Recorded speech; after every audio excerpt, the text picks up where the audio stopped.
Alright, so what's up everyone? Welcome back to another video of Financial Gateways. You're with me, Ansh R. Hiran, and this is yet another episode of Weekly Market Analysis. Let's go.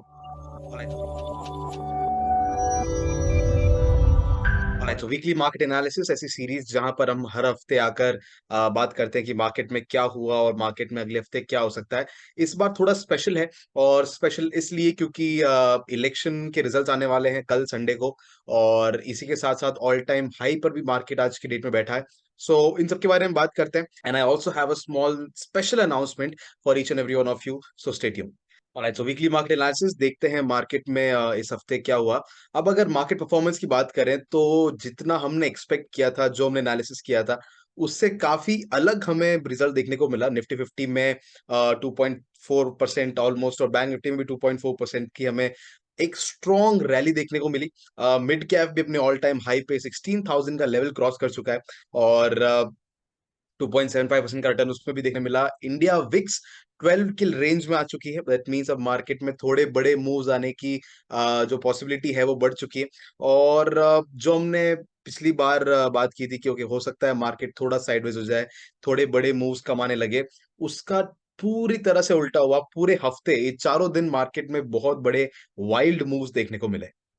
अब अगर बात करें एफआईडीआई data की, तो यहाँ पे आप उससे पहले कि ऑप्शंस का डेटा देखें, आप फ्यूचर्स का डेटा देखें तो समझ में आएगा कि धीरे-धीरे यहाँ पर पैसा पंप होने लगा है। चाहे इंडेक्स के अंदर हो, चाहे स्टॉक्स के अंदर हो, अच्छी खासी जो कैपिटल है, वो अब फ्यूचर्स के अंदर जाने लगी है। मतलब अब एक मार्केट में बड़ा मूव आने लगा है, मार्केट में अब एक डिसीजन आने लगा है, एक डायरेक्शन आने लगी है। वहीं अगर ऑप्शंस की बात करें, तो बहुत ही ज़्यादा हेवी सेलिंग देखने मिली है।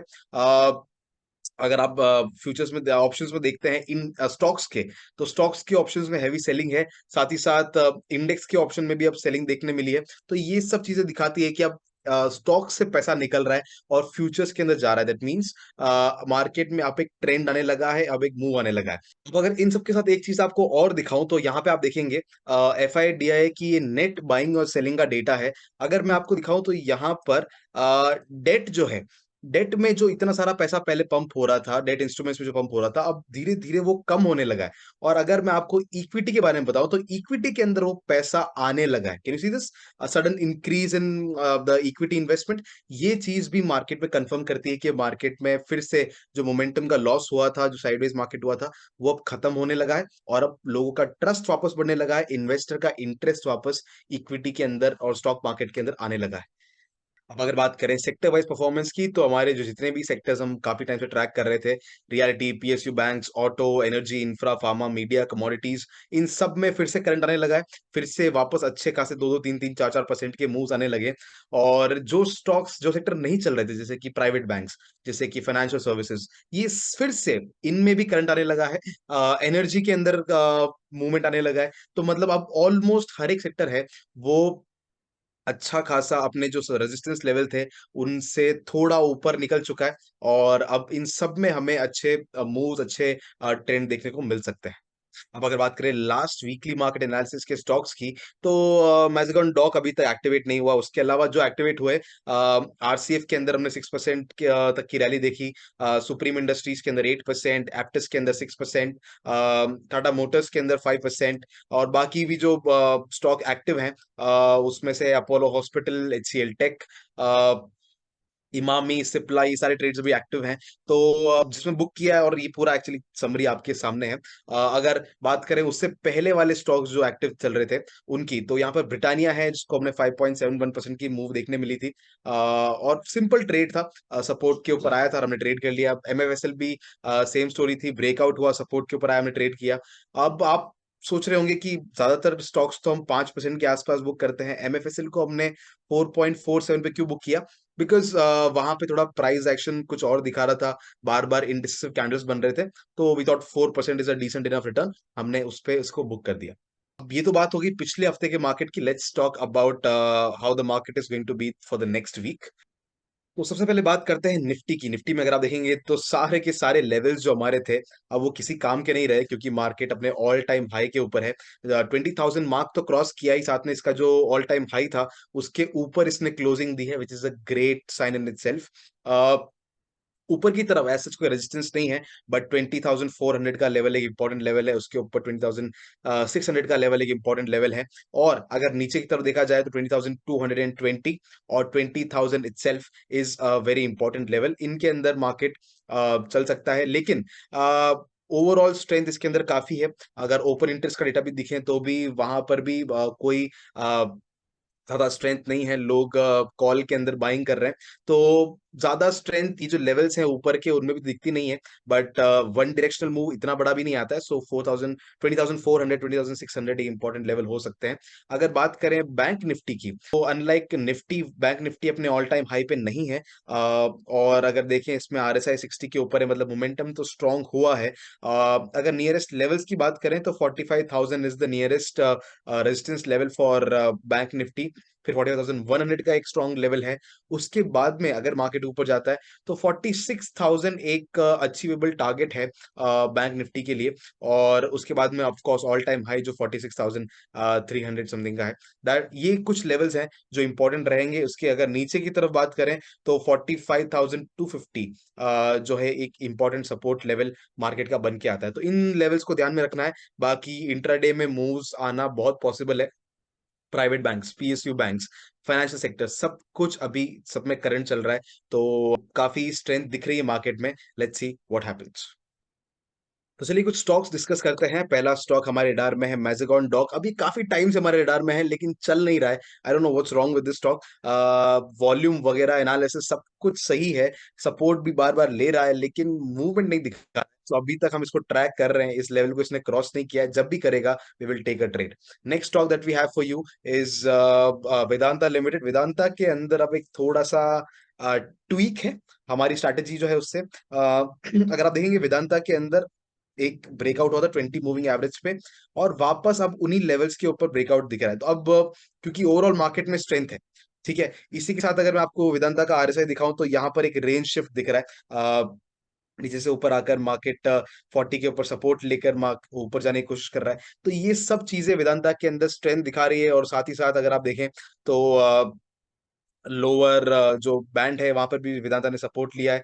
ये एक छोटी सी रेंज भी बनी हुई है मार्केट के अंदर। तो फर्स्ट लेवल जो वेदांता का मुझे बनता हुआ दिखता है दैट इज 250, जो कि इस रेंज का हाई है। और अगर रेंज का हाई टूटता है तो 266 जो एक ऐसा लेवल है जो वेदांता में आपको डेफिनेटली देखने मिल सकता है। तो थोड़ा सा मैं बुलिश हूँ स्टॉक को लेकर। Let's see what happens. Next order पे फॉर यू इज पेटीएम। अगर देखें पेटीएम में तो हमारी सिंपल स्ट्रैटेजी 20 मूविंग एवरेज के ऊपर स्टॉक आया है, नीचे लोअर जो बैंड है वहां पर आया है, RSI 40 के ऊपर सपोर्ट ले रहा है। थोड़ा सा जो ये वॉल्यूम आपको ज्यादा दिख रहा है, this is also called exhaustion volume, मतलब कुछ ज्यादा ही वॉल्यूम हो गया इस रेड कैंडल के अंदर।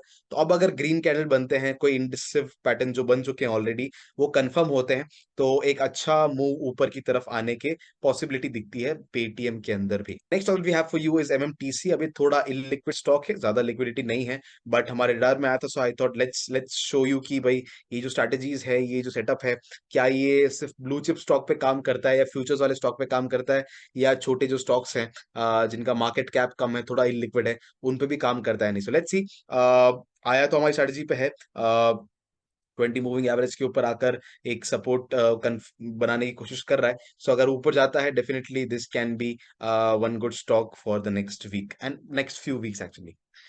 Next stock that we have for you is India Bank। Same strategy 20 moving average के ऊपर, यहाँ पर लोअर बैंड के ऊपर आया है। यहाँ पर एक लास्ट एनगल्फिंग पैटर्न बनाया है। What is last engulfing?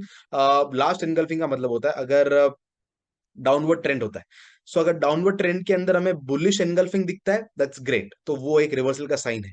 लेकिन अगर बेरिश एनगल्फिंग दिखा इस तरह का कि भाई ग्रीन कैंडल है, उसके बाद एक रेड कैंडल बन गई जिसने पूरा ग्रीन कैंडल को एनगल्फ कर दिया, अब ये तो एक अप ट्रेंड में आना चाहिए था। अगर ये डाउन ट्रेंड में आता है it is not called bearish engulfing, it is called last engulfing.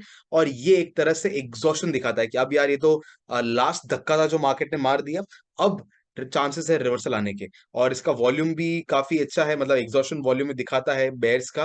तो इंडिया बैंक के अंदर मेरा थोड़ा सा इंटरेस्ट रहेगा इस हफ्ते के लिए। Let's see what happens. By the way, are you guys learning something new? ये लास्ट एनगल्फिंग वाला जो कॉन्सेप्ट है बहुत सारे लोगों को पता नहीं होता है, so hit the like button if you learning something new.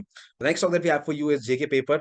अगर आप देखेंगे तो यहाँ पर 20 मूविंग एवरेज का सपोर्ट है, नीचे लोअर बैंड आया है, अगर कंफर्म होता है, JK paper can be another pick for next week. अब थोड़े अगर प्राइस एक्शन बेस्ड स्टॉक्स देखें तो पहला स्टॉक है मिंडा कॉप। ये जो पहले का रेजिस्टेंस था, ये जो रेंज थी, इसको तोड़ के मार्केट ऊपर जा रहा है। पहले एक बार ट्राई किया था, नहीं कर पाया, नीचे गिर गया। इस बार ब्रेकआउट हुआ है, अच्छी वॉल्यूम के साथ हुआ है, और यहाँ पर ये सपोर्ट लेने की कोशिश कर रहा है। चेंज इन पोलैरिटी का जो हमारा कॉन्सेप्ट है वो यहाँ पर बनता हुआ दिख रहा है। साथ ही साथ आरएसआई 60 के ऊपर है, 60 के ऊपर सपोर्ट लेने की कोशिश है। तो अगर ये सपोर्ट कंफर्म होता है, definitely Minda corp can be pick for the next week. Next stock that we have for you is Kalyan jewellers. Kalyan jewellers के अंदर एक ट्रायंगल पैटर्न बन रहा है, उसका ब्रेकआउट होता हुआ दिख रहा है। आरएसआई 60 के ऊपर जा रहा है। सो और ओवरऑल जो सेक्टर है उसमें भी स्ट्रेंथ है, कमोडिटीज में भी स्ट्रेंथ आ रही है। So Kalyan jewellers can be the pick for next week. साथ ही साथ वेडिंग सीजन भी आ रहा है, तो ये सारी चीजों में स्ट्रेंथ हमें देखने को मिलती है। तो मल्टीपल रीजंस है। So Kalyan jewellers can be the pick for next week. Next stock that we have for you is FACT. FACT limited. अगर देखें तो सिंपल जो ट्रायंगल है वो बनता हुआ यहाँ दिखा है, और आरएसआई भी 60 के ऊपर जा रहा है। तो अगर ये हाई ब्रेक होता है, ये ट्रायंगल का ब्रेकआउट दिखता है, अच्छी वॉल्यूम के साथ दिखता है, थोड़ी वॉल्यूम बड़ी भी है, तो definitely FACT limited can be another pick for the next week. इसके अलावा HDFC AMC is the next pick for today. अगर आप देखेंगे तो जो हमारा ये हाई था, इसको ब्रेक किया है। ब्रेक करने के बाद एक छोटा सा कप एंड हैंडल पैटर्न बनाया है। डेली कैंडल पे है तो कप एंड हैंडल नहीं बोल सकते, but somewhat like cup and handle. And breakout हुआ है, ठीक ठाक वॉल्यूम के साथ हुआ है, और वापस यही लेवल पे सपोर्ट ले रहा है। तो अगर आरएसआई भी 60 सपोर्ट कंफर्म करता है, ये सपोर्ट भी कंफर्म होता है, तो HDFC AMC can be the pick for next week. अब ये तो थे कुछ स्टॉक्स। अब बात करते हैं इलेक्शन और ये जो न्यूज मार्केट में आ रही है उसके बारे में। बाकी सारे स्टेट्स जहां पर इलेक्शन हुए हैं, वहां पर तो लग रहा है कि बीजेपी का श्योर शॉट जीत हो जाएगी। लेकिन दो स्टेट में कंफ्यूजन है, पहला है राजस्थान और दूसरा है एमपी। अब इन दोनों में जो रिजल्ट्स आएंगे उससे मार्केट को थोड़ा झटका या थोड़ा पंप मिल सकता है। कैसे? अगर राजस्थान के अंदर अभी तक कांग्रेस थी और उसमें चेंज होता रहता है, कभी एक बार कांग्रेस, एक बार बीजेपी, एक बार कांग्रेस, एक बार बीजेपी। तो अब अगर बीजेपी आती है तो मार्केट में कोई खास इंपैक्ट नहीं पड़ेगा, क्योंकि टफ कंपटीशन है। लेकिन अगर बीजेपी आ जाती है तो वो एक छोटा सा ऑब्वियस साइन होगा कि चेंज होना था, हो गया। तो एक तरह से ये न्यूट्रल इंपैक्ट है मार्केट के ऊपर। लेकिन वही दूसरी तरफ अगर एमपी के अंदर भी बीजेपी आती है तो एक अच्छा खासा पंप मार्केट में देखने को मिल सकता है। बहुत कोई बड़ा मतलब मूव तो उससे एक्सपेक्ट नहीं कर सकते, लेकिन एक जो हमारा करंट ऑनगोइंग मूव है, जो अच्छा खासा ऊपर चल रहा है, उसमें एक छोटा सा पुश ये रिजल्ट भी दे देंगे। वहीं दूसरी तरफ अगर कांग्रेस आती है राजस्थान के अंदर तो उसका फिर से न्यूट्रल इम्पैक्ट होगा, क्योंकि कोई बहुत बड़ा चेंज मार्केट में आना एक्सपेक्टेड नहीं है। लेकिन अगर एमपी के अंदर कांग्रेस आती है तो उससे एक छोटा सा झटका मार्केट को जरूर लग सकता है। बहुत वापस ऐसे नहीं बोल रहा हूँ कि रिवर्सल आ जाएगा या थोड़ा सा क्रैश हो जाएगा, नहीं, लेकिन छोटा सा झटका जरूर लगेगा मार्केट को, और फिर मार्केट उसे हल्का सा रिकवर करने की कोशिश कर सकता है। सो ये कुछ व्यू था जो मार्केट के बारे में मुझे देना था। This is my opinion.